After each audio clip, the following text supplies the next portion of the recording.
تو میرے نبی پاک نے فرمایا تو رب کے بارے میں جیسا گمان کرے گا اللہ بھی تیرے لیے ویسا ہی بن جائے گا. اللہ ویسا بن کے تجھے نوازے گا. اگر تیرا یہ ذہن بن جائے نا کہ جو اللہ مجھے دے گا وہ مجھے ہی دے گا, تو اللہ تبارک و تعالیٰ سب سے بڑھ کر تجھے ہی عطا فرمائے گا. لیکن امید رب کری اور امید رحمت کی, اس کے کرم کی, اس کی عطا کی. ہاں ایک پہلو ضرور سوچ کے رکھنا چاہیے اس موضوع پر. ساری دنیا نکما کہہ دے تو بیٹا ماں باپ کے نزدیک نکما نہیں ہوتا. باپ بیچارہ ایک غلطی بچہ کرتا ہے تو وہ جاتا ہے, دوسری کرتا ہے تو جاتا ہے, تیسری جگہ بھی اس کے حصے کی معافی مانگنے جاتا ہے, بڑا کچھ کرتا ہے. پھر ایک وقت آ ہی جاتا ہے کہ جب باپ مجبور ہو کے اخبار پہ اشتہار دیتا ہے کہ میں نے اسے آگ کر دیا ہے, اب میں اس کے سیاہ سفید کا مالک. کیا خیال ہے آپ کا؟ پہلی غلطی پہ ابا جی ایسے کر دیتے ہیں جی, دوسری پہ کرتے ہوں گے. کب کرتے ہیں؟ جب بولے جب حد ہو جاتی ہے. اور ایک دو اشتہار نہیں ہوتے. آپ سویرے اخبار کھولیں, اخبار کے اندر کے صفحات کا مطالعہ کریں تو شاید درجنوں اشتہار ہوتے ہیں آنکھ نامے کے. بھئی کس باپ کا دل کرتا ہے کہ وہ بیٹا جس کے لیے اس کی امید ہے کہ کل میرے بڑھاپے کا سہارا بنے گا, وہ لکھ کے دے دے کہ میرا رشتہ ہی کوئی نہیں بیٹے کے ساتھ؟ کس کا دل کرتا ہے؟ اور پھر یہاں تک نہیں ہوتا, بلکہ آپ قانون جاننے والے لوگوں سے کبھی پوچھیں, وہ آنکھ نامہ لوگ عدالتوں میں جمع کراتے ہیں. کہتے ہیں جی میں نے تو اخبار میں نکال دیا, میرا اس کے ساتھ کوئی تعلق ہے. اماں کہتی ہے میرا کوئی رشتہ نہیں. کیوں؟ کب ہوتا ہے ایسے؟ جب بچہ حد کر دے. جب بچہ ایک دو تین چار غلطیوں پہ ایسا, اللہ بھی بندے کو سزا دیتا ہے, لیکن کب؟ جب بندہ باز ہی نہ آئے, بندہ توبہ کرے ہی نہ, رجوع ہی نہ کرے, سوچے نہ کہ مجھے اللہ کی بارگاہ میں جانا چاہیے. ہم لوگ اپنا ایک ذہن بنا کے زندگی گزارتے ہیں, ایک ذہن بنا کے, بلکہ لوگ گناہوں کے نام بدل کے وقت گزارتے ہیں. ہم اپنے نفس کا بت بنا کے سارا وقت اسی کی پوجا پہ معاذ اللہ لگا دیتے ہیں. بس یہ ٹھیک ہے, یہ ٹھیک ہے اور یہ ٹھیک ہے, چوتھی بات صحیح کوئی نہیں. اسی کے اندر ہم الجھے رہتے ہیں میرے بھائی. رحمت الہی کا غلط تصور اپناتے ہیں. او میرے بھائی, کسی بندے کی مجبوری تو معاف ہوتی ہے, لیکن اگر کوئی جان بوجھ کے زیادتی کرے تو وہ معاف, اس کی معافی. جس بچے کو پتا ہو نا استاد کو کہ اس کے واقعی گھر میں فوتگی ہو گئی تھی, استاد اسے سزا نہیں دیتا. جس کا پتا ہو کہ واقعی یہ بیمار تھا تو استاد اسے کلاس میں کھڑا نہیں کرتا. جس کا پتا ہو کہ یہ زیادتی کر رہا ہے, جان بوجھ کے کر رہا ہے, استاد اسے ڈنڈوں سے مارتا ہے اور زیادہ مارتا ہے, کہتا ہے تو نالائق ہے, تو جان بوجھ کے کرتا ہے. میرے بھائی اللہ کی رحمت ہے, ہر ایک پہ برستی ہے, لیکن ایک بندہ کھڑا ہی ہو جائے رب کے مقابلے میں, وہ نہ نماز پڑھے, نہ مسجد آئے, نہ کوئی کام کرے, نہ وہ دین کی طرف توجہ کرے, نہ وہ کبھی اللہ سے استغفار کرے, نہ وہ کبھی جائز کام کی طرف توجہ کرے, ساری زندگی حرام اکٹھا کرے, ناجائز کرے, تو اب تو نے حد کر دی. تیرے پاس غضب آیا نہیں, بلکہ تو نے غضب کو آواز دی ہے. تو نے اللہ کے غضب کو, بولیے, اللہ کے غضب کو, غضب ہونا اور ہوتا ہے اور غضب کو آواز دینا, بولیے, غضب کو آواز دینا, ان میں فرق ہے میرے بھائی, یاد رکھیں. ہم آواز دیتے ہیں غضب کو, غضب ہوتا نہیں. دیکھیں نبی کریم صلی اللہ علیہ وسلم, اور یہ حدیث آپ نے یاد رکھنی ہے, یہ یاد رکھنی ہے. نبی پاک صلی اللہ علیہ وسلم نے نا بہت کم لوگوں کو بیوقوف کہا ہے. ہمارے زمانے میں تو عام لفظ ہے نا بیوقوف کہنا.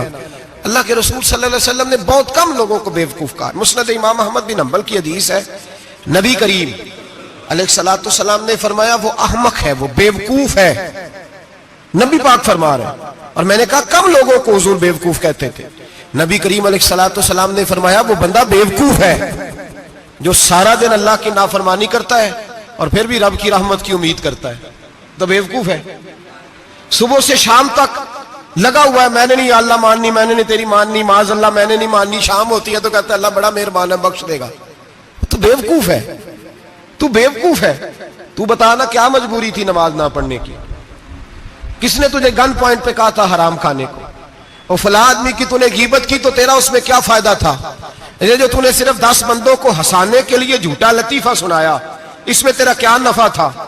تو صبح سے شام تک نافرمانی کرتا ہے, شام کو کہتا ہے اللہ کریم ہے معاف کر دے گا, اللہ مہربان ہے معاف کر دے گا. استاد مہربان ہوتا ہے کہ نہیں؟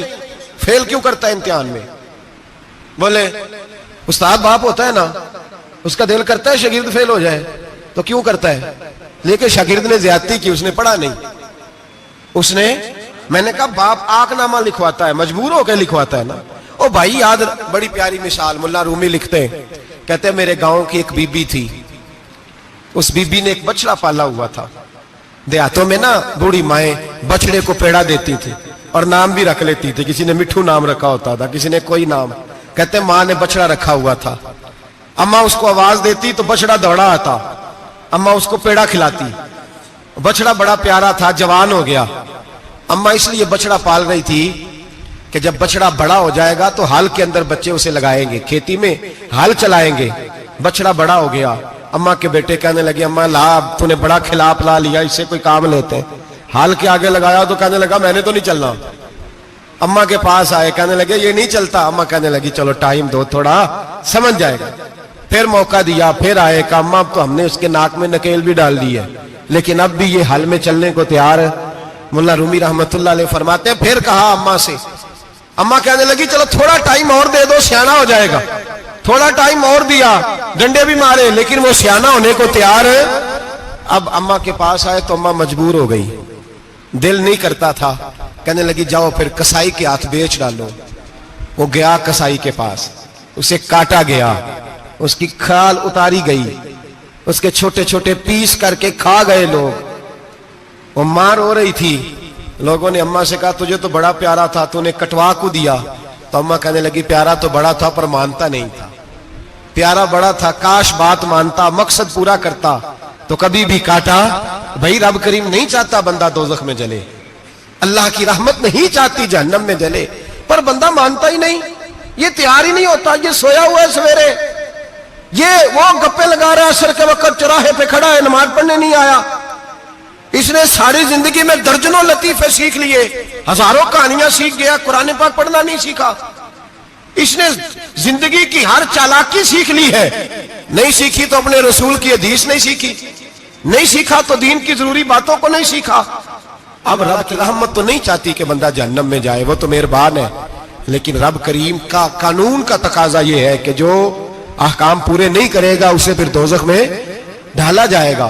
تو ہمارے بزرگ فرمایا کرتے تھے اصل بات یہ ہے کہ اللہ نہیں مسلمان کو دوزخ میں ڈالنا چاہتا، مسلمان اپنی مرضی سے چھلانگے لگا رہے ہیں، یہ خود چھلانگے لگاتا ہے، یہ باز نہیں آتا.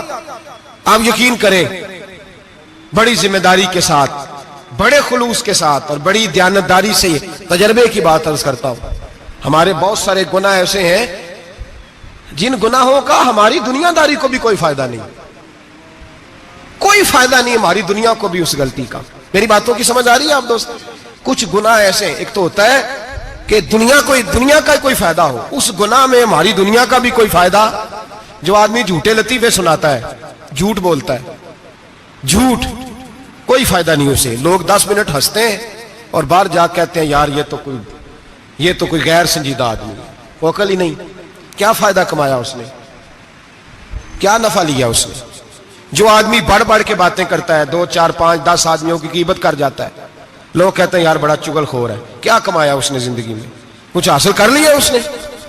ہمارے بہت سارے گناہ میرے بھائی وہ ہیں جن کا ہماری دنیا کو بھی کوئی فائدہ نہیں. تو کیوں نہ ہم ان گناہوں کو چھوڑ دیں تاکہ ہمارے دین کو تو فائدہ ہو جائے، دین کو تو فائدہ ہو جائے.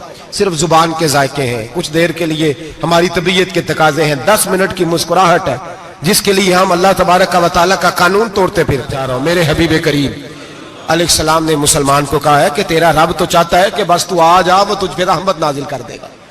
آنا تو شرط ہے کہ نہیں؟ آنا تو شرط ہے کہ نہیں؟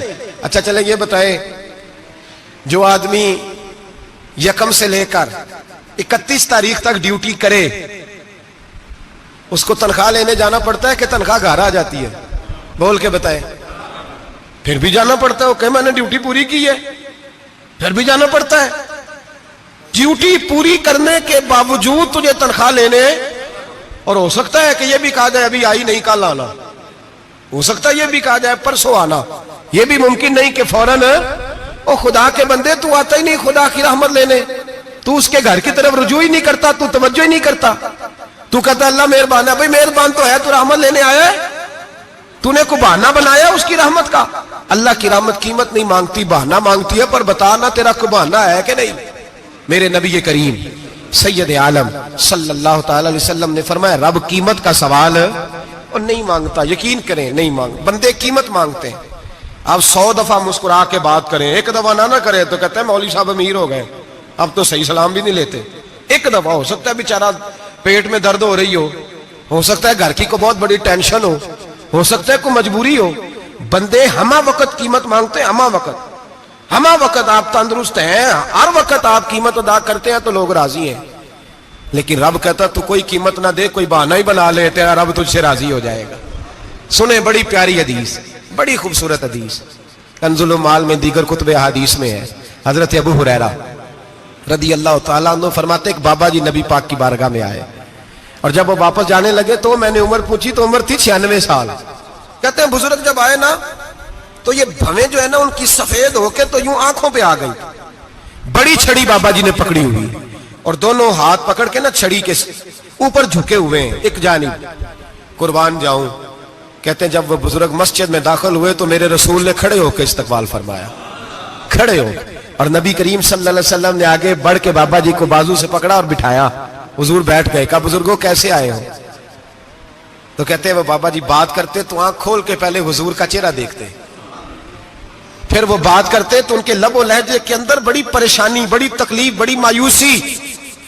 عرض کرنے لگے یا رسول اللہ، حضور زندگی ساری گناہوں میں بیت گئی ہے، حضور غلطیاں ہی غلطیاں، یاد ماضی عذاب ہے، یا رب چھین لے مجھ سے حافظہ میرا۔ اے اللہ کے رسول بڑی لمبی فہرست ہے، پاپ ہی پاپ ہے، کالے سیاہ دفتر ہے۔ یا رسول اللہ صلی اللہ علیہ وسلم جب پلٹ کے دیکھتا ہوں حضور مجھے نیکی دکھائی نہیں دیتی۔ حضور اس عمر میں آپ کا ایک صحابی ملا ہے، اس نے بات سمجھائی ہے تو تھوڑا خیال آیا ہے، لیکن یا رسول اللہ صلی اللہ علیہ وسلم اب میرا وجود بیکار ہو گیا ہے، حضور بوڑھا ہو گیا ہوں۔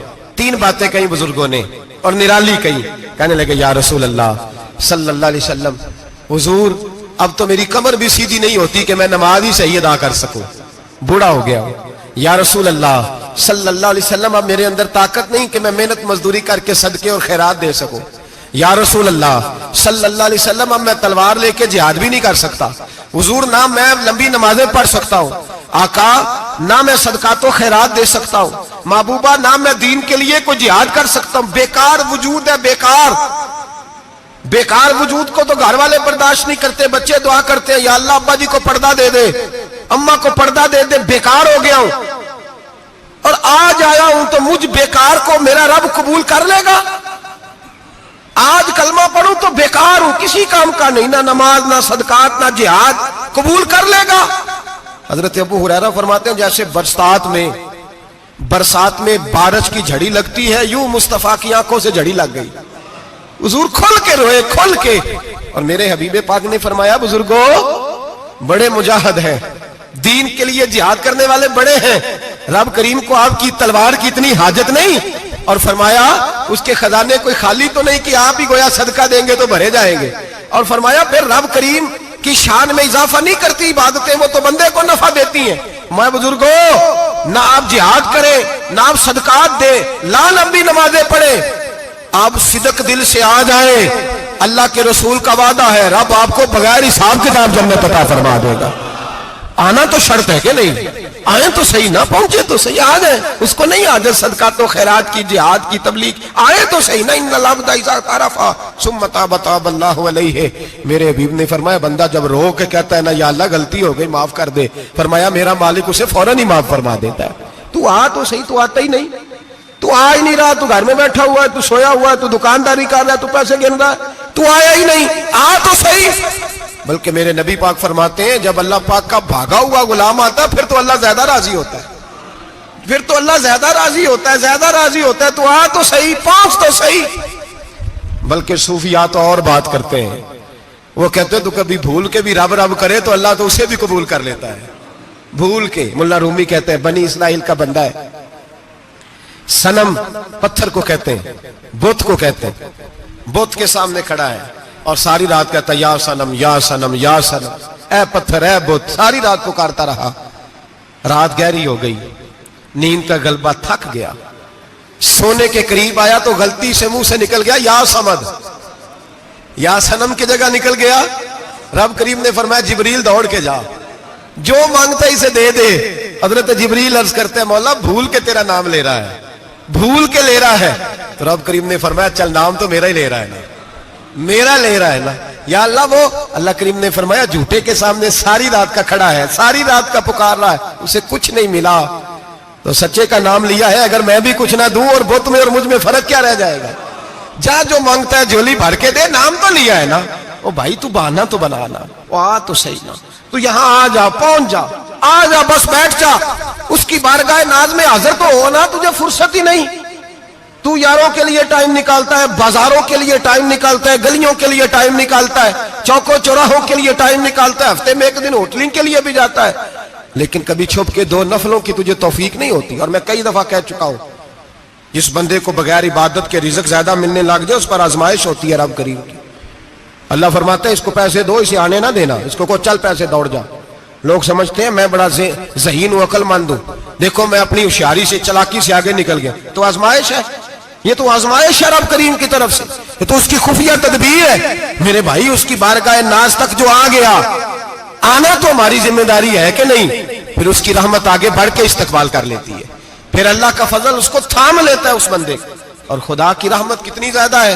میرے حبیب کریم سید عالم صلی اللہ علیہ وسلم نے فرمایا اللہ نے اپنی رحمت کے 100 حصے کیے. حضور فرماتے ہیں ایک حصہ اللہ نے دنیا میں نازل کیا ہے. کتنا؟ ایک حصہ. فرمایا یہ جو ماں بیٹے سے پیار کرتی ہے، باپ بیٹے کے لیے مزدوری کرتا ہے، یہ جو بہن بھائی کے لیے روتی ہے، یہ جو بیوی شوہر کے لیے دعا مانگتی ہے، یہ جو بچے ماں باپ سے پیار کرتے ہیں، فرمایا یہ اس ایک رحمت کا نتیجہ ہے، ایک رحمت کا نتیجہ. تو صحابہ کہنے لگے یا رسول اللہ وہ 99 کدھر ہیں؟ نبی پاک نے فرمایا رب کریم نے سنبھالی ہوئی ہے، قیامت کے دن تمہیں عطا فرمائے گا. ابھی تو ایک نازل کی ہے، ابھی اللہ نے.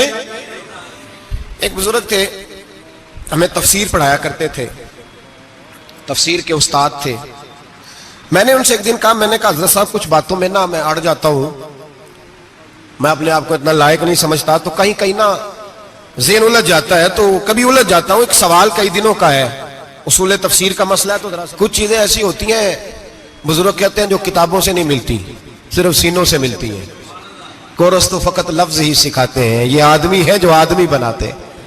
میں نے کہا صاحب یہ سمجھ نہیں آئی کہ یہاں بھی صاحب وہاں بھی صاحب. کہنے لگے جی کس طرح؟ میں نے کہا جی یہاں قبر میں بھی سوالوں کے جواب اور پھر قیامت میں بھی. مجھے کہنے لگے جاؤ امام راضی کی تفسیر اٹھا کے لاؤ. میں تفسیر ان کے سامنے لا کے رکھی تو کہنے لگے یہ سیدنا یوسف علیہ السلام کا واقعہ ذرا دیکھو تفسیر یوسف میں. اس میں ایک عجیب بات لکھی ہے. حضرت یوسف علیہ السلام کے زمانے میں قحط ہو گیا تو جناب یوسف علیہ السلام نے، کیونکہ آپ اللہ کے نبی سے پہلے سے جان گئے قحط ہوگا، تو حضرت یوسف نے گندم پہلے سٹاک کر لی تھی بہت زیادہ. باقی علاقوں میں جب قحط پڑا نا، اب سب لوگوں نے مصر کی طرف رجحان کیا گندم لینے کے لیے. تو حضرت یوسف علیہ السلام نے نا شہر کے دروازے پر بندے کھڑے کر دیے. فرمایا جو بندہ آئے نا اس سے 2 سوال پوچھنا. جو آئیں گے لوگ گندم خریدنے، جو آئے 2 سوال پوچھنا. ایک پوچھنا کہاں سے آیا ہے، اور ایک پوچھنا لے کے کیا آیا ہے. ایک پوچھنا، سمجھ آ رہی ہے بات کی، اور دوسرا پوچھنا کہ لے کے سونا لے کے آیا ہے، چاندی گندم خریدنی ہے تو کیا چیز لے کے آیا ہے، کہ نقد پیسے لایا ہے، یہ پوچھ لینا. جو آئے 2 باتیں پوچھنا. ایک پوچھنا کہاں سے آیا ہے اور دوسرا پوچھنا کیا. ایک روایت میں 3 سوال بھی ہیں، لیکن فرمایا پوچھنا 2 سوال ضرور.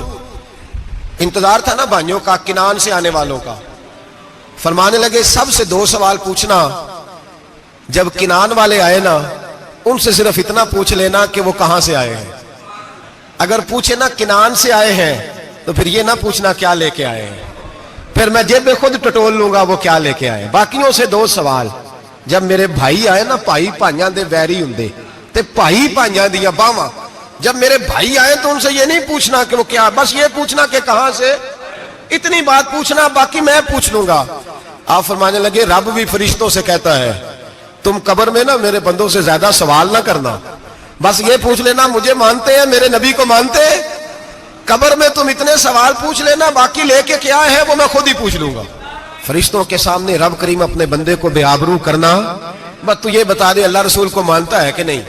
باقی جو تیرا حساب کتاب ہے نا، اللہ فرماتے ہیں میں قیامت میں کر لوں گا، میں پوچھ لوں گا اس کا کیا علاج کرنا ہے. بس تم اتنا بتا دو مجھے مانتے ہو، میرے رسول کو، میرے بھائی، میرے نبی کریم علیہ السلام فرماتے ہیں جو بندہ توبہ کرنے والا تھا، اللہ کی بارگاہ میں آنے والا تھا، بار بار توبہ کرتا تھا، احساس رہتا تھا، اسے احساس تھا، آیا کرتا تھا، پھر بھی غلطیاں ہو گئی، قیامت کے دن رب کریم اپنے فضل کی چادر اس پہ ڈالے گا، فضل کی چادر ڈالے گا، اور رب کریم اس سے پوچھے گا یہ گناہ کیا تھا؟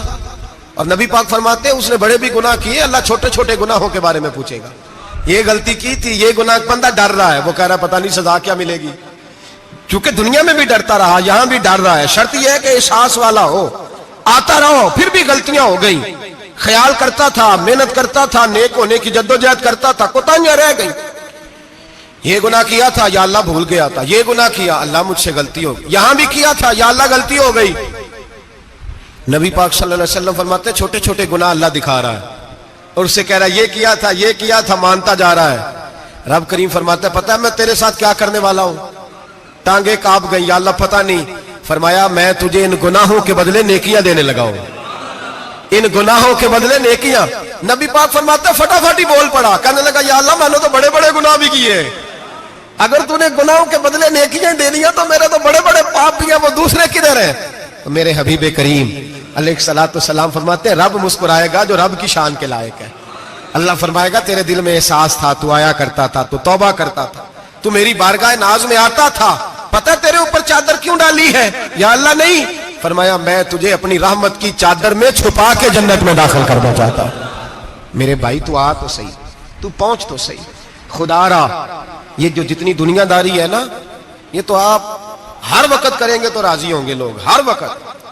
اور یہ جو ہم نے پلاننگ کی ہوئی ہے نا کہ میں فلانا کام کر کے سیانا ہو جاؤں گا، تو اتنی مہلت نہیں دی اللہ پاک نے، وہ کہتا فوراً آ، اپنی منصوبہ بندی بدلیں، رحمت الہی کی جانب توجہ کریں، اپنا ذہن رب کریم کے بارے میں کرم والا بنائے، اور یہ ارادہ کریں کہ میں اس کی بارگاہ میں آؤں گا تو وہ مجھے عطا کرے گا۔ اپنے بازو پہ بھروسہ نہ کرے، اپنی عقل پہ بھروسہ نہ کرے، بھروسہ جب بھی کرے خدا کی رحمت پہ کرے، اس کے فضل پہ کرے، اس کے کرم پہ کرے، اور ذہن بنائے کہ اللہ معاف کرنے والا ہے۔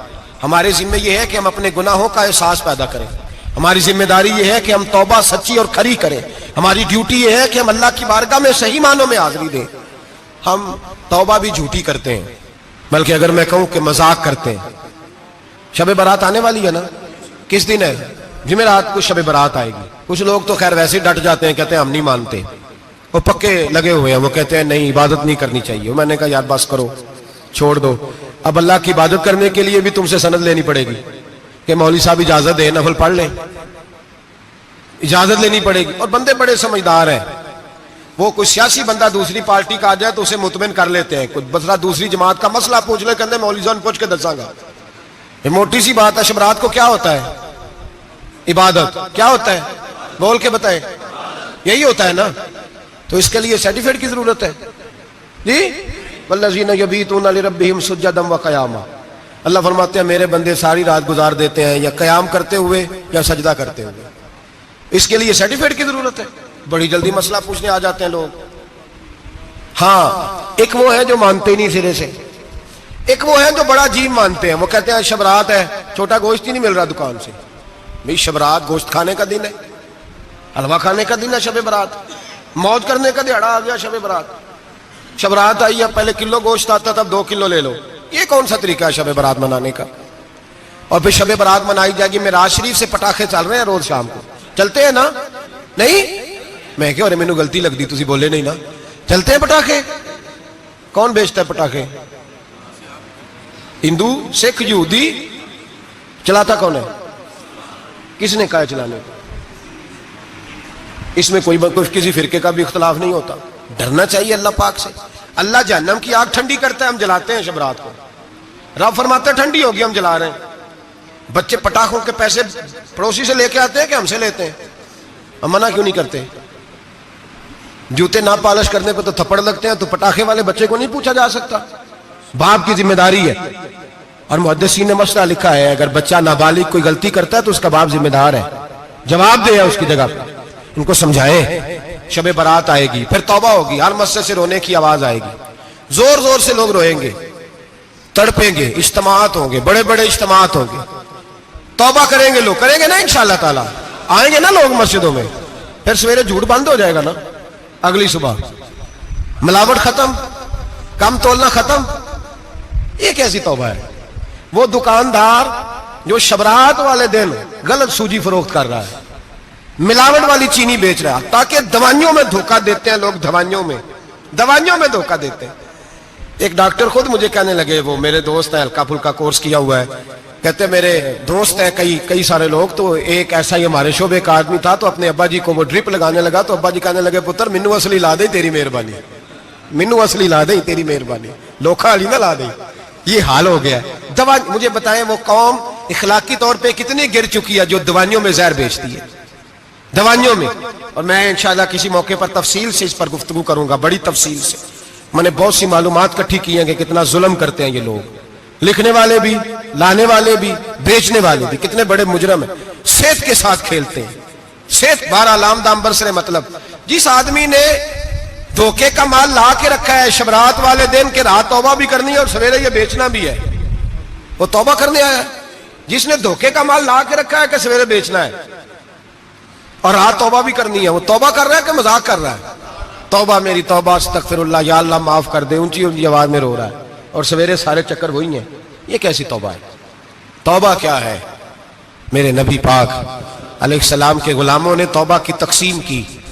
حضرت حسن بصری سے کسی نے پوچھی توبہ کیا ہے, تو آپ نے فرمایا توبہ یہ ہے کہ جب تو توبہ کر لے تو پھر اس جگہ نظر نہ آنا جہاں کھڑے ہونے سے رب رسول ناراض ہوتے, اور فرمایا توبہ یہ ہے کہ جب تو نے توبہ کر لی پھر وہاں سے غیر حاضر نہ ہونا جہاں حاضری کا تجھے اللہ رسول حکم دیتے ہیں. یہ تیری توبہ ہے. اور اگر تو ایسا نہیں کرتا پھر تو نے توبہ نہیں کی, پھر تو نے مذاق کیا. میرے بھائی رحمت الہی آواز دیتی ہے کی طرف رجوع کریں, دوڑے اور رحمت کی امید رکھ کے آئیں. یہ سمجھ لیں کہ اللہ پاک, میں ایک بات اکثر کرتا ہوں, نبوت کا دروازہ بند ہوا ہے. داتا گنج بخش علی اجویری نے کہیں نہیں لکھا تھا کہ میرے بعد علی بن عثمان اجویری دوسرا نہیں آ سکتا. حضرت مجدد صاحب کہیں نہیں لکھ کے گئے کہ دوسرا مجدد الفسانی پیدا نہیں ہوگا. حضرت بہاءالحق نقشبند بخاری نے کہیں نہیں کہا کہ میرے جیسا ولی نہیں ہو سکے. بزرگوں نے کبھی نہیں کہا. تو جدوجہد تو کر. اقبال کہتے ہیں آج بھی ہو اگر ابراہیم کا ایمان پیدا, آگ کر سکتی ہے انداز گلستان پیدا. تو پروگرام تو بنا, آگے کی طرف تو سفر کر. میرے نبی کریم سید عالم صلی اللہ علیہ وسلم نے فرمایا تیرے آ جانے سے تیرا رب راضی ہو جاتا ہے. جب تو آتا ہے تو تیرا اللہ راضی ہو جاتا ہے. یہ جو ہماری مشکلات ہوتی ہے نا, جن میں عمل جو ہوتے ہیں, وہ جو ہمیں جادو ہو جاتا ہے, تویز کر دیتے ہیں ہمارے قریبی رشتہ دار, وہ تویز نہیں ہوتے, وہ ہمارے اعمال کی سزا ہوتی ہے, ہمارے اعمال کی سزا ہوتی ہے. ہم وہ ڈھونڈتے پھرتے ہیں کہ بابا مل جائے پھونک مارے صحیح کر دیں, حالانکہ وہ ہمارے اعمال کی سزا ہے. ہمیں اپنی تربیت کرنی چاہیے ہمیں. اور ویسے بھی دم درود تویز دھاگا میں اکثر کہا کرتا ہوں, میں کہتا ہوں میں نے کسی کتاب میں نہیں پڑھا کہ کوئی بندہ نبی پاک سے یمن سے دم کرانے آیا ہو کہ میں حضور سے دم کرانے جا رہا ہوں, مصر سے آیا ہو دم کرانے, شام سے دم کرانے آیا ہو. میرے نبی پاک کے پاس جو بھی آیا کرتا تھا نبی پاک کا دین سیکھنے آیا کرتا تھا. دم درود تو ایک ضمنی چیز ہے, ذلی چیز ہے, ہو گیا تو ٹھیک ہے, ورنہ اللہ پاک اگر بیماری میں راضی ہے تو نبی پاک نے خود بیماری کو سینے سے نہیں لگا کے رکھا. خود اللہ کے محبوب سید عالم صلی اللہ علیہ وسلم کا وصال بیماری کے ساتھ ہوا, تو بیماری تو مریدنی ہے میرے نبی پاک کی, وہ تو کنیز ہے حضور کے گھر کی. عام دام برسر مطلب کھری توبہ, سچی توبہ. اور کس طرح کی توبہ؟ میرے نبی کریم علیہ الصلوۃ والسلام نے ایک دن صحابہ سے پوچھا ایک بات تو بتاؤ, بخاری مسلم کی حدیث ہے, یا رسول اللہ پوچھئے. نبی پاک صلی اللہ علیہ وسلم نے فرمایا اگر کوئی آدمی صحرا میں سفر کر رہا ہو, بہت بڑا صحرا ہو, اونٹ پر اس کا سفر ہو, اور اس نے اونٹ پر کھانے پینے کا سامان باندھا ہو, پیسے بھی رکھے ہو, پانی بھی رکھا ہو, تھک گیا سفر کرتا کرتا, درخت کی ایک ٹہنی کے ساتھ اونٹ کی نکیل باندھی اور درخت کے نیچے لیٹ گیا آرام کرنے کے لیے. اللہ کے حبیب فرماتے ہیں اچانک اس کی آنکھ لگ گئی. جب جاگا تو اس نے دیکھا کہ اونٹ تو غائب ہو گیا ہے. اب نہ کھانا ہے, نہ پانی ہے, نہ پیسے ہیں, اور صحرا بڑا لمبا ہے, پیدل سفر بھی نہیں کر سکتا. تھوڑا سا ڈھونڈا, پھر موت کا انتظار کرنے لگا, سوچنے لگا موت آئے گی, اب مر جاؤں گا. اللہ کے محبوب فرماتے ہیں تھوڑی دیر گزری, جب بالکل مایوس ہو گیا تھا تو اچانک نظر پڑی تو اونٹ اس کا سامنے کھڑا تھا. نبی پاک سے صحابہ سے پوچھتے ہیں بتاؤ, اس کی کل کائنات اجڑ گئی تھی, راس ضائع ہو گئی تھی, ہر شے لٹ گئی تھی, دوبارہ اسے مل گئی ہے, بتاؤ اسے کتنی خوشی ہوگی؟ صحابہ کہنے لگے یا رسول اللہ نئی زندگی مل گئی اس بندے کو, وہ ساری دنیا سے زیادہ راضی ہے. تو میرے کریم رسول صلی اللہ علیہ وسلم نے فرمایا رب کریم کا نافرمان بندہ جب اس کی بارگاہ میں آ کے توبہ کرتا ہے تو اللہ اس سے بھی زیادہ راضی ہو جاتا ہے. نافرمان جب آ کے کہتا ہے یا اللہ معاف کر دے آئندہ نہیں کرتا, میں اللہ تو راضی ہو جاتا ہے. اور حبیب پاک علیہ السلام فرماتے ہیں وہ اتنا کریم ہے, جب بندہ اپنے رب سے صلح کر لیتا ہے, توبہ کر لیتا ہے, تو اللہ زمین کو کہتا ہے تو بھول جا میرے بندے نے گناہ کیا ہی نہیں. آسمان سے کہتا ہے تو بھول جا میرے بندے نے گناہ کیا ہی نہیں. پھر رب کریم فرشتوں سے فرماتا ہے کہ مٹا دو جو تم نے لکھا تھا, میں نے اپنے بندے کے ساتھ صلح کر لی ہے. شب برات کو آئیں گے مسجد میں انشاءاللہ. کتنے بجے؟ نہیں جو سوچیا ہی نہیں ہے اس پاسے تھے. عصر کے وقت مسجد آئیں شب رات. کتنے بجے جی؟ عصر کے وقت آئیں, غسل کریں, مسجد آئیں, عصر کے بعد درود شریف پڑھیں اور مغرب سے لے کر فجر تک عبادت کریں. مغرب میں شام شروع ہو جاتی ہے. ایک رات جاگ کے دیکھیں, جاگنا پڑتا ہے. مریض ہو جائے تب بھی جاگنا پڑتا ہے, دکھ لگ جائے تب بھی وہ جگا لیتا ہے. بڑے بڑے جاگتے ہیں, بڑے بڑے جاگ لیتے ہیں, وہ جگا لیتا ہے. تندرستی بھی, صحت بھی, دولت بھی, اے سی بھی, پلنگ بھی بڑا اچھا, لیکن اگر وہ نیند نہ دینا چاہے تو بندہ ساری رات ہی تڑپ کے جاگتا ہے, تڑپ کے. اور بھوکا اتنا, روٹی کا بھوکا اتنا پریشان نہیں ہوتا جتنا نیند کا بھوکا پریشان ہوتا ہے. الجھ جاتا ہے انسان, وہ جگا لیتا ہے قبل اس کے کہ وہ خود جگائے, خود بخود جاگ جائے. مغرب سے لے کر فجر تک نماز پڑھیں, ذکر کریں, درود پاک پڑھیں, محفل میں شرکت کریں. میرے رسول کریم علیہ الصلوۃ والسلام کی پیاری زوجہ ام المومنین سیدنا عائشہ صدیقہ رضی اللہ تعالیٰ عنہ کہتی ہیں حضور رمضان کے علاوہ سب سے زیادہ روزے شعبان میں رکھتے تھے, گویا پریکٹس ہوتی تھی رمضان کی. میں نے عرض کیا یا رسول اللہ صلی اللہ علیہ وسلم اتنے روزے کیوں رکھتے ہیں, ابھی رمضان تو آگے ہے. تو نبی پاک نے فرمایا عائشہ اس مہینے میں بندے کا عمل اللہ کی بارگاہ میں جاتا ہے, میں چاہتا ہوں جب میرا عمل جائے تو میں نے روزہ رکھا ہوا ہوں. کثرت سے روزہ رکھیں اور میرے بھائی بدل جائیں. میرے نبی پاک نے فرمایا غنیمت جان اگر صحت ہے تو بیماری آنے سے پہلے غنیمت جان جا, یہ چلی جائے گی. بیمار آدمی سے کچھ بھی نہیں ہوتا, غنیمت جان لے, لمحوں کو کچھ کر لے. اور اگر تیرے پاس فرصت ہے تو غنیمت جان لے مصروف ہونے سے پہلے پہلے. میرے حبیب کریم سید عالم علیہ السلام کے غلام فرماتے ہیں کہ نبی پاک صلی اللہ علیہ وسلم نے ہمیں مثال دے کے سمجھایا. مدینے میں جو قبیلہ سب سے زیادہ بکریاں پالتا تھا وہ بنو کلب کا قبیلہ تھا, اور فرماتے اتنی بکریاں تھیں کہ ان کی بکریاں ہم نے کبھی نہیں گنی تھی. نبی پاک علیہ السلام نے فرمایا جب شعبان کی 15ویں رات آتی ہے, یہ ترمذی کا لفظ ہے, فرمایا جب شعبان کی 15ویں رات آتی ہے تو بنو کلب کے قبیلے کی بکریوں کے بالوں کی تعداد کے مطابق اللہ میری امت کے افراد کی بخشش فرما دیتا ہے. اور صحابہ کہتے ہیں ہمیں لگتا یوں ہے کہ چونکہ ہم نے جو چیز سب سے زیادہ دیکھی تھی وہ بنو کلب کی بکریاں تھیں, اس لیے نبی پاک نے ہمیں سمجھانے کے لیے ان کی بات کی, ورنہ اگر ہم نے اس سے زیادہ کچھ شے دیکھی ہوتی تو نبی پاک اس کا نام بیان فرماتے. ہمیں سمجھانے کے لیے فرمایا بنو کلب کے قبیلے کی بکریوں کے بالوں کی کسی ایک بکری کے بال بھی بندہ گن سکتا. اور حضور نے فرمایا جو سب سے زیادہ بکریاں پالتے ان کی تعداد کے مطابق حضرت عائشہ صدیقہ رضی اللہ تعالیٰ عنہ فرماتی ہیں جنت البقیع میں حضور جایا کرتے, قبرستان میں, قبرستان کے کونے میں. اللہ کے رسول کو میں نے نماز پڑھتے بھی دیکھا 15ویں رات کو, اور فرماتی ہیں حضور بقیع والوں کے لیے بخشش کی دعا بھی کرتے. قبرستان بھی جائیں شب برات کو, ان کے لیے دعا بھی کریں.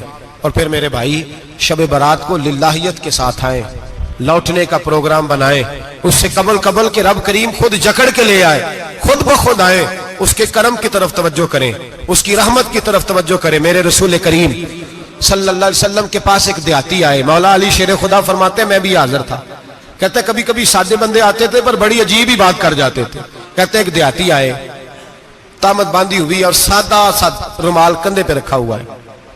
نبی پاک کے پاس آئے اور حضور سے دل لگی کرنے لگے, حضور سے دل لگی کرنے لگے, میٹھی باتیں کہنے لگے یا رسول اللہ ایک مسئلہ پوچھنے آیا ہوں. فرمایا پوچھو. عرض کرتے ہیں حضور قیامت میں حساب کون لے گا؟ قیامت میں اب کس کو نہیں پتا کون حساب لے گا, دل لگی کی بات ہے نا, کون لے گا؟ نبی پاک نے فرمایا اللہ حساب لے گا. تو کہتے ہیں اس نے نا اور جملہ کہا تو ہم اس کی بات پہ حیران ہو گئے. کہنے لگے یا رسول اللہ واقعی اللہ حساب لے گا؟ تو کہتے ہیں نبی پاک مسکرائے, فرمانے لگے تجھے تیری مار ہوئے, میں سچی تو کہہ رہا ہوں, تو کس طرح کی بات کر رہا ہے, اللہ حساب لے گا. حضرت علی فرماتے ہیں اس نے رومال اٹھایا کندھے پہ رکھا, کہنے لگے یا رسول اللہ اگر رب حساب لے گا تو پھر اس نے معاف ہی کر دینا ہے, یہ کہہ کے وہ چلا گیا, یہ لفظ کہہ کے وہ چلا گیا. تو حضرت مولا علی کہتے ہیں میں نے حضور کا چہرہ دیکھا تو گلاب سے بھی زیادہ کھلا ہوا تھا, میں نے نبی پاک کا چہرہ دیکھا تو چاند سے بھی زیادہ روشن تھا. میں نے کہا حضور یہ کیا کہہ گیا ہے؟ نبی پاک نے فرمایا بندہ بڑا سادہ تھا, بات بڑی پیاری کر گیا ہے, بڑی پیاری کر گیا ہے. حضور نے فرمایا علی رب کریم ہے, اور کریم جب غالب ہوتا ہے تو کرم ہی فرمایا کرتا ہے, وہ کرم ہی کرتا ہے, وہ معاف ہی کرتا ہے, وہ معاف ہی کرتا ہے. اللہ معاف کرتا ہے, پر میں نے کہا کوئی معافی لینے آئے ہی نہ تو کوئی معافی لینے. ایک اور بات بھی آخر میں سمجھانی ہے آپ کو, وہ بھی سمجھ لیں.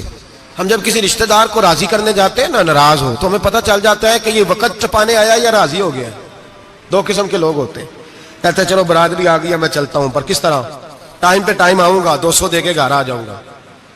اور جو راضی ہو جاتے ہیں نا وہ 2 دن پہلے آتے ہیں, دیگوں کا بھی خیال کرتے ہیں, ملاقات کرتے ہیں, وہ کپڑے بھی نہیں بدلتے. فرق ہوتا ہے راضی ہونے میں. بات کی سمجھ آ رہی ہے آپ؟ ہم توبہ کرنے آتے ہیں اللہ کی بارگاہ میں, کیا ہمیں پتہ نہیں چلتا کہ ہم نے توبہ کیا رب راضی ہوا ہے کہ نہیں ہوا؟ ہمارا ایمانی رشتہ تو ہے نا اپنے رب سے, روح کا تعلق تو ہے نا, تو ہمیں اندازہ ہوتا ہے کہ اللہ راضی ہو گیا کہ نہیں. اندازہ تو ہونا چاہیے نا ہمیں. یہ بات کہنے کی نہیں, یہ بات محسوس کرنے کی ہے, اس کو محسوس کریں. ہم جب اللہ کی بارگاہ میں آئے تو پھر ہمیں اندازہ ہونا چاہیے کہ میں نے منا لیا ہے کہ نہیں منا سکا, میں اس کو راضی کر کے اٹھ رہا ہوں کہ نہیں اٹھ رہا. اگر بغیر راضی کیے اٹھے ہو تو پھر فارمیلٹی کرنے آئے تھے, پھر راضی کرنے نہیں آئے تھے. حضرت فضیل ابن عیاض رحمۃ اللہ تعالی علیہ فرماتے کہ دن میں نے سر سجدے میں رکھا اور میں نے کہا خدا بندہ آج مجھے پتا چلے گا کہ تم مجھ سے راضی ہے کہ ناراض ہے, تو پھر ہی میں اٹھوں گا. آپ فرماتے ہیں مجھے چاروں کونوں سے آواز آنے لگی کہ تیرا رب راضی ہو گیا. اور فرماتے ہیں جس جگہ میں سجدہ کر رہا تھا وہ زمین بھی بولنے لگی کہ بس کر دے, عرش کا مالک تجھ سے راضی ہو گیا ہے. لیکن شرط یہ ہے, حضرت حبیب اجمی رحمت اللہ علیہ فرماتے ہیں میں سود کا کاروبار کرتا تھا توبہ کرنے سے پہلے. کئی دفعہ میں نے توبہ کی تھی, لیکن میری اس توبہ کے اندر صداقت نہیں ہوتی تھی. میرا دل بھی گواہی دیتا تھا کہ یہ نا بہت سارے بندے کہتے ہیں آئندہ نہیں کرتا, وقت ٹپاتے ہیں. جس طرح بندوں کو دھوکہ دیتے ہیں اس طرح معاذ اللہ توبہ بھی اسی طرح کی کرتے ہیں, لیکن بعد میں دوبارہ اسی ڈگر پہ چل نکلتے ہیں جس پہ پہلے ہوتے ہیں. آپ فرماتے ہیں میں کئی دفعہ توبہ کرتا تھا تو توڑ دیتا تھا. آج میں نے توبہ کی. کس طرح کی؟ سود کا میں دھندا کرتا تھا تو میں سود کے پیسے لایا, گوشت پکنے کو دیا بیوی کو سود کے پیسوں کا. میری بیوی نے ہنڈیا چڑھائی, تھوڑی دیر گزری تو وہ سارا گوشت خون بن گیا. میری بیوی اٹھا کے لائی, کہنے لگی لے جائیے جو تو غریبوں کا خون نچوڑ کے لایا تھا نا, یہ خون بن گیا, خود بھی پی اور اولاد کو بھی پلاؤ. کہتے ہیں میں نے سچی توبہ کا فیصلہ کیا. آج پہلے میں سچی توبہ کا ارادہ نہیں کرتا, آج سچی توبہ کا فیصلہ کیا اور میں نکلا. حضرت حسن بصری کے پاس گیا, ان کی بیعت ہوا, توبہ کی, انہوں نے مجھے اعمال بتائے, کھری توبہ کی. کہتے ہیں جب توبہ کے لیے گھر سے نکلا تو چھوٹے چھوٹے بچے کھیل رہے تھے. ایک بچہ کہنے لگا پیچھے ہٹ جاؤ, بہت بڑا سودیا ہے, اس کا سایہ بھی پڑ گیا تو ہمارے اندر نحوست آ جائے گی, پیچھے ہٹ جاؤ, سود کا دھندا کرتا ہے. کہتے ہیں مجھے اور چوٹ لگی کہ یا اللہ تیری چھوٹی چھوٹی مخلوق بھی یہ سمجھتی ہے. کہتے ہیں میں توبہ کرنے گیا تو کھری توبہ کر کے آیا حضرت حسن بصری کے پاس, رو کے توبہ کی. میں وہاں سے واپس آیا تو بچے ابھی کھیل رہے تھے. کہتے ہیں وہ بچہ جو پہلے بولا تھا کہ پیچھے ہٹ جاؤ بڑا سود والا ہے, نحوست پڑ جائے گی, وہ بچہ پھر آواز دے کے کہنے لگا دوستو پیچھے ہٹ جاؤ, رب کریم کا ولی آ رہا ہے, اللہ کا بندہ آ رہا ہے. کہیں ایسا نہ ہو ہمارے پیروں سے گرد رڑے اور اس ولی کے اوپر پڑے اور اس کی توہین ہو جائے, اللہ ہم سے ناراض نہ ہو جائے ولی کی توہین کر کے, پیچھے ہٹ جاؤ. آپ فرماتے ہیں میں نے تڑپ کے آسمان کی طرف دیکھا اور میں نے کہا یا اللہ مجھے سمجھ آ گئی ہے کہ کھری توبہ کیا ہوتی ہے, سچی توبہ, اصل توبہ کیا ہوتی ہے. جھوٹ موٹ کی توبہ نہ کریں. شب برات کو آئیں, اور بڑا دیانتداری کا مشورہ دیتا ہوں, دل کو سنبھال کے آئیں. اگر جھوٹ نہیں چھوڑنا, فریب نہیں چھوڑنا, ہم نے مسجد کی حاضری کی پابندی نہیں کرنی تو پھر توبہ کے لفظ پکارنا دھوکہ ہے, پھر یہ دھوکہ ہے, پھر یہ مذاق ہے, پھر مذاق نہ کریں. آنا ہے تو کھری توبہ کے ارادے سے آئیں, کھل کے آئیں. انشاءاللہ ہر سال ہم بھی ساری رات یہاں بیٹھتے ہیں, آپ سے بھی گزارش کریں گے کہ چھٹی نہ کریں, وقت پہ آئیں, مغرب میں آئیں, نوافل ادا کریں, عشاء کے بعد نوافل پڑھیں. محفل کرنے کا مقصد یہ ہوتا ہے کہ تلاوت سے دل نرم ہوتا ہے, نعت سے دل نرم ہوتا ہے, تقریر سے انسان کی سوچ بدلتی ہے, توبہ کی طرف جاتی ہے. یہ سارے کام کر کے جب بندہ استغفار کرتا ہے, توبہ کرتا ہے, تو اس کے لیے آسان ہو جاتا ہے, ذہن بن جاتا ہے. اس لیے واز بھی ہوگا, ذکر بھی ہوگا, دعا بھی ہوگی. وقت کو ضائع نہ کریں, رمضان قریب آنے والا ہے. بزرگ کہتے ہیں اگر شب برات پہ سچی توبہ کر لو گے تو پھر رمضان میں جو نیکیاں کرو گے وہ تمہارے پاس سٹاک بن جائے گا, وہ تمہارے پاس خزانہ اکٹھا ہو جائے گا. توبہ ابھی سے کر لو, معاملات ابھی سے سمیٹ لو, تاکہ جب رمضان آئے تو پھر نیکیاں خزانہ بن کے جمع ہو. ہمیشہ مدحت خیر الانام میں گزرے. دعا ہے یہ عمر درود و سلام.